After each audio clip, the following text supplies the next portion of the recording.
नमस्कार, बहुत स्वागत है आपका। साधना न्यूज देख रहे हैं आप। मैं हूं आपके साथ प्रशिता। उत्तर प्रदेश में चुनावी सरगर्मियां क्योंकि मतदान जारी है और इसी बीच साधना न्यूज की टीम भी मिशन 2022 के अंतर्गत गोंडा की महनौन विधानसभा पहुंची है और हमारे साथ मौजूद है कांग्रेस से प्रत्याशी महनौन विधानसभा सीट पर कुतुबुद्दीन खान। सबसे पहले आपका बहुत स्वागत है साधना न्यूज में। और पहला सवाल मैं यही पूछना चाहूंगी, किस तरह की तैयारी चल रही है आपकी विधानसभा सीट पर 27 फरवरी को मतदान होना? नहीं, हमारी कोशिश ये है कि जितने भी ग्राउंड लेवल पर हम लोगों से टच कर सके उन लोगों से मिल रहे हैं, बातचीत कर रहे हैं। और हमारी लड़ाई मुद्दों की लड़ाई है, क्योंकि किसान जो त्रस्त हैं उनकी लड़ाई लड़ रहे हैं। जो हमारे साथी जो प्रदेश में काम करते थे कोरोना काल के दौरान, जो जब आ रहे थे तो उनके लिए जो बैरिकेडिंग लगाई गई थी, तो जो उनकी असुविधाएं थी उनको सुविधा में कैसे बदला जाए, उसकी लड़ाई हम लड़ रहे हैं। 2022 की लड़ाई हमारी उत्तर प्रदेश के लोगों को ज्यादा से ज्यादा सुविधा देने के लिए होगी। आपके विधानसभा क्षेत्र की बात की जाए तो क्या मुद्दे लेकर आप जनता के बीच पहुंचे? हमारे यहाँ शिक्षा व्यवस्था बहुत ही जर्जर स्थिति में है, क्योंकि जो कांग्रेस के जमाने में जो प्राइमरी पाठशालाएं खोली गई थी उसके आगे कुछ भी हुआ नहीं है। भारतीय जनता पार्टी से विधायक है, जो वादे 2017 में किए गए थे वो पूरे नहीं हुए।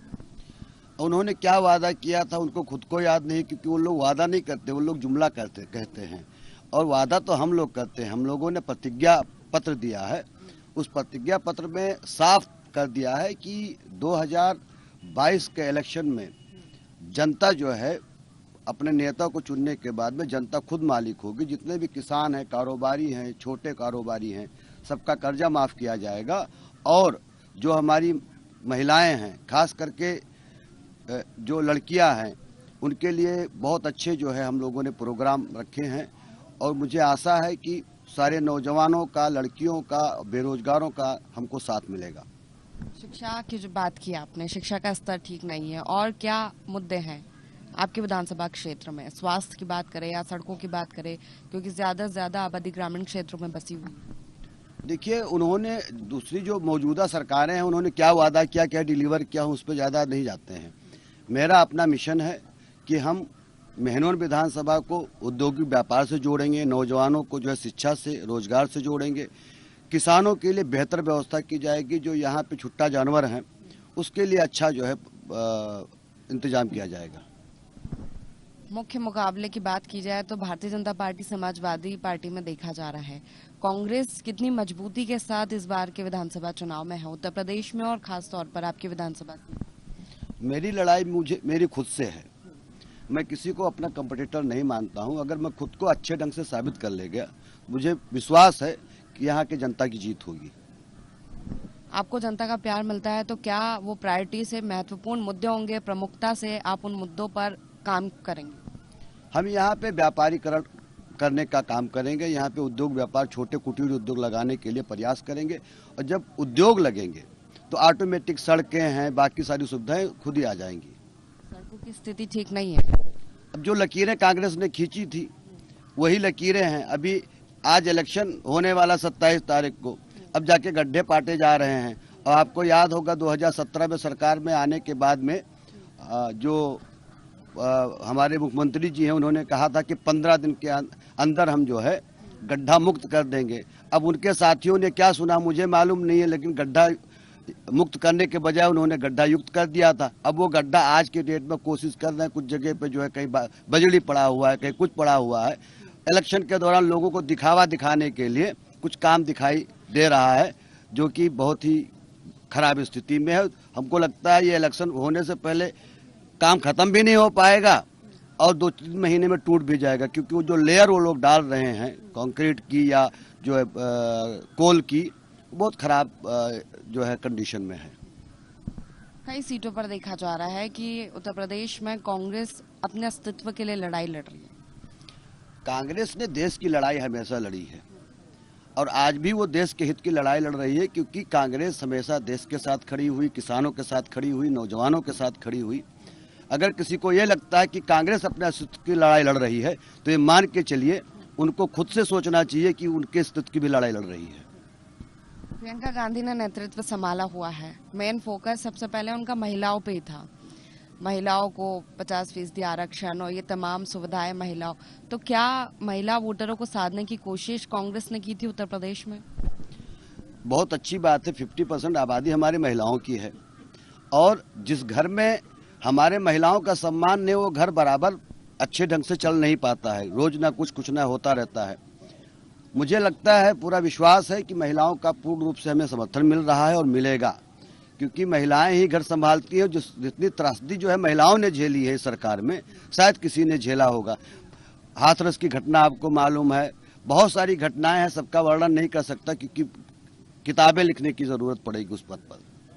तो महिलाओं के लिए इतनी सारी योजनाएं या इतनी सारी सुविधाएं देना एक मास्टर स्ट्रोक के तरह दूसरी पार्टी देख रही है। देखिए, दूसरी कांग्रेस के पास कोई मुद्दा नहीं है। कांग्रेस के पास जो मुद्दा है वो मुद्दा नहीं है, ये जरूरत है। असल में वो लोग मुद्दा ढूंढते हैं, कांग्रेस जो है देश की जरूरत ढूंढ रही है, तो वो अपने मुद्दे की तलाश में, हम देश की जरूरत की तलाश में हैं। आपकी विधानसभा सीट की बात की जाए तो जातिगत समीकरण देखे, चुनावों के समय में बड़ा पार्टियां देखती है, जातिगत समीकरण देख के टिकट बांटे जाते हैं। मैनौन विधानसभा सीट की बात की जाए तो ब्राह्मण बाहुल्य सवर्ण आबादी की बात करें तो 84% आबादी है।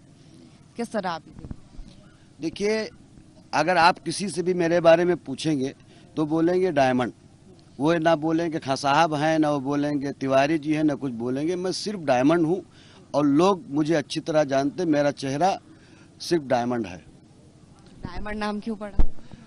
क्योंकि हमारे जो शिक्षा और संस्कार जो हमको मिले यहाँ से, जब मुझे उसे साबित करने का मौका मिला तो हर एक जगह पे, जिस भी स्टेट में हम गए, वहाँ पे हमने एक अलग ढंग से एक जो है लाइन बनाई और उसी लाइन ने हमें जो है कामयाबी की जो है दहलीज तक पहुँचाया और धीरे धीरे करके मैं कुतुबुद्दीन खान से डायमंड बन गया। ये लोगों का प्यार है, विश्वास है और वो लोग कहते हैं कि हमने जब अब तक जितनी कोशिशें की है उसमें कामयाबी मिली है।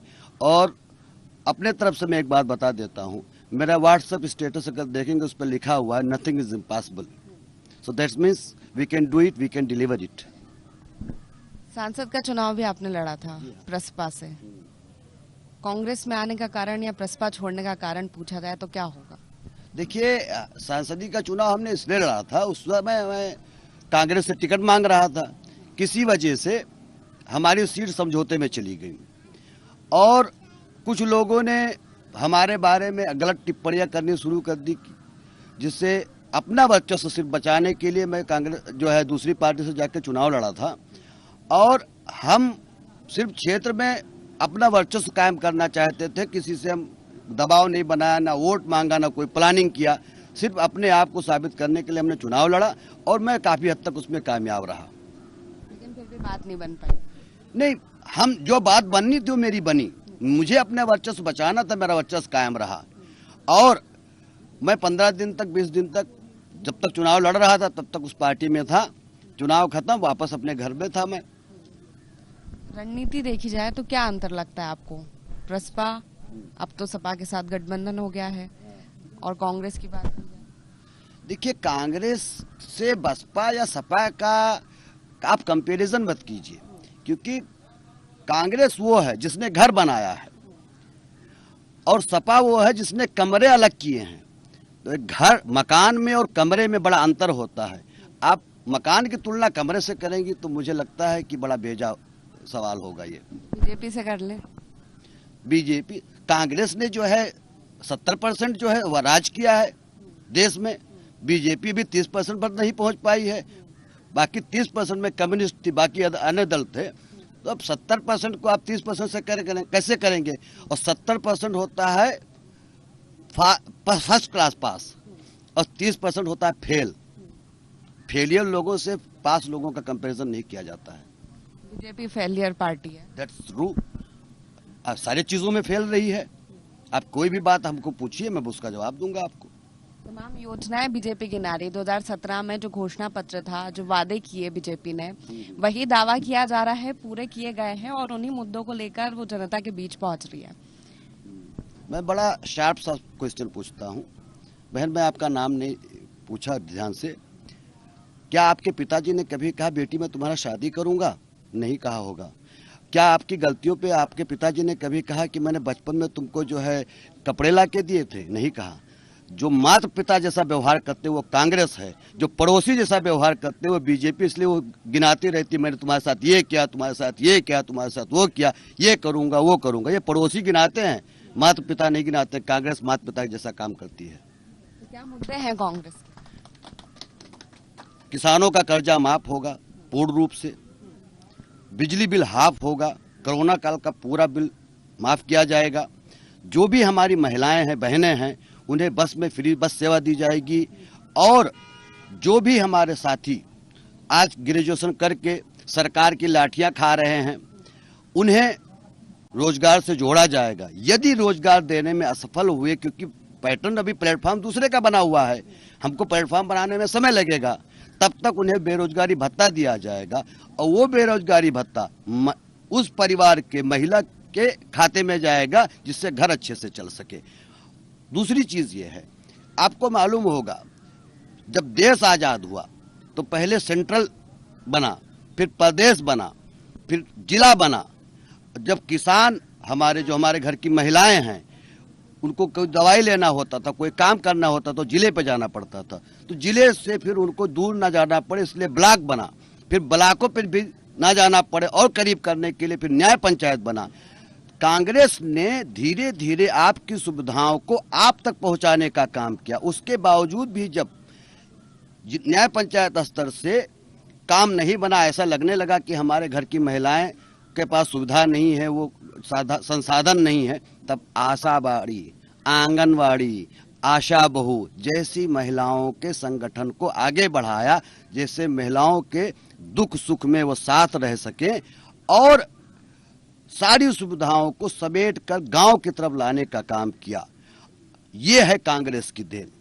मैं चाहता हूं कि उस समय बनाए गए इन सारी आंगनवाड़ी, आशा बहू, रसोईया, ये सारे लोग जो ग्राउंड लेवल पर काम करते हैं उनके लिए भी कम से कम 10,000 रुपए का मानदेय देने का कांग्रेस काम करने वाली है।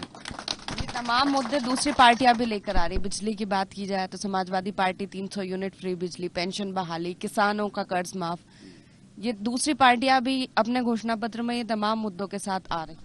देखिए, लेकिन जनता के पास क्या गारंटी है कि ये जो तमाम वादे जो किए जा रहे हैं वो पूरे किए जाएंगे? देखिए, आप किसी से भी पूछ लीजिए बाहर निकल के कि कांग्रेस जो कहती है वो करती है या नहीं करती है, तो आपको 97% जवाब मिलेगा, क्योंकि 3% आपको भक्त भी मिल सकते हैं। आपको जवाब मिलेगा कांग्रेस कभी झूठ नहीं बोलती। तो लोगों के लिए मुद्दे हैं, हमारे लिए प्रतिज्ञा पत्र है। उत्तर प्रदेश में धर्मवाद की राजनीति पर क्या करें? अब मेरी बात ले लीजिए, किसी से पूछ लीजिए, कोई अगर बताता है कि मैं किस धर्म का अनुयायी हूं और मेरी विचारधारा कैसी है, मैं खुद से ही लोगों की तुलना करता हूं। I am trying to compare my self with my self, not with others. विपक्ष लगातार बीजेपी पे आरोप लगा। नहीं, विपक्ष कौन है मुझे मालूम नहीं है। कोई टीवी डिबेट पर बैठे हुए जो है किराए के टट्टू कुछ भी बोल देवे तो हम उससे थोड़ी ना हम पूरे देश की जो है परिभाषा को बदल देंगे। देश हमारे गंगा जमुनी तहजीब वाला देश है भारत, और इस देश की गरिमा समाज के 99.9% लोगों से चलता है। वो 1% जो दलाल जाके कहीं बैठते टीवी पे डिबेट करते हैं 2000-4000 के लिए, उनसे देश थोड़ी चलता है। उनके मानसिकता से देश नहीं चलेगा। क्या हो सकते हैं 10 मार्च के परिणाम? 10 मार्च के परिणाम, मेहनोन की जनता जीतेगी अपने समाज में बेहतर आयाम पाने के लिए और मेहनोन के विकास के लिए। पूरे उत्तर प्रदेश की बात की जाए, हम सरकार बनाएंगे। कितनी सीटों के साथ? हम सरकार बनाएंगे, सीटें नहीं, सीटें अच्छी होती है तभी सरकार बनती है, आपको अच्छे से मालूम है। काउंटिंग में क्यों जाते? वादे किए जा रहे हैं ना, 300 प्लस 350, समाजवादी पार्टी 400 पे, तो आप भी बता दीजिए कांग्रेस कितने पे बनाने जा रही है? हम अपनी जीत रहे हैं, दूसरे की क्या बताएं। मेहनोन तो पक्की है जीत रहे हैं, ऐसा कहना है? नहीं, मैं जनता जीतेगी। जनता को, कांग्रेस को जनता का समर्थन मिल रहा है? मुझे पूरा विश्वास है कि मेहनोन की जनता जीत कर आएगी, और जो मेरा पर्सनल एक्सपीरियंस रहा है कि जब हम अपने लिए नहीं किसी और के लिए निकलते हैं तो लोगों का सहयोग मिलता है। मैं समाज के लिए निकला हूँ, मुझे सहयोग मिलेगा, पूरा विश्वास है। बहुत बहुत शुक्रिया कुतुबुद्दीन जी साधना न्यूज को समय देने के लिए। तो ये थे हमारे साथ महनौन विधानसभा सीट से कांग्रेस के प्रत्याशी कुतुबुद्दीन खान, जिनका कहना है कि जनता का प्यार इन्हें मिल रहा है। महनौन विधानसभा सीट से प्रत्याशी है। हालांकि ये तो 10 मार्च के नतीजे बताएंगे कि जनता का रुख, उत्तर प्रदेश की जनता का रुख या महनौन विधानसभा सीट की जनता का रुख क्या होता है। कैमरा पर्सन समर के साथ मैं प्रश्ता शर्मा, साधना न्यूज, महनौन।